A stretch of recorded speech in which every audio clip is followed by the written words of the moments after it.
Thursdays are always an exciting day for me because I get to start a new pizza recipe. Today, we are focusing on the poolish. That is the first step of the entire recipe. Now, the timing of the day is super important. What I have found is that when you look at 12-hour, 13, 14, 15, 16 hours of poolish fermenting time, every hour matters. What's happening with the pre-ferment is creating almost a sourdough-like starter for the dough. Today we're going to be using King Arthur flour. I have tested, I don't know how many flours, at least 5 or 6. For this, it's really easy. All we have to do is get the flour into the bowl. Once we get it into the bowl, we're going to put in some water. After we have the water, we're going to mix it around for about 30 to 60 seconds. And then we're simply going to put plastic wrap directly onto the dough. And I'll tell you why.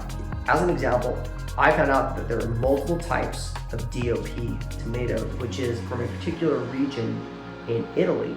Now these are DOP certified. However, there are multiple types of brands that sell this same type of tomato from the same region. I want to experiment with more tomatoes, but this really gave me a solid flavor. I found this at my local Whole Foods. You can get it at pretty much any grocery store in any major city. I highly recommend you give it a go, but try the different flavors that are out there.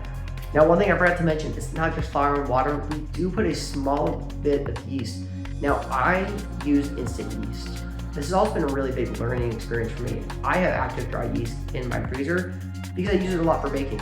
But when I started getting into pizza, I found that almost no one uses active dry yeast. They either use live yeast or they're gonna use instant yeast. This can give you a much more consistent flavor. This is what we're gonna be using in this recipe. I've never used it before. I have no idea what it's like, but this is what professional bakers would typically use. So I'm really excited to give this a try. And as part of today's video, I'm also gonna show you how I portion it.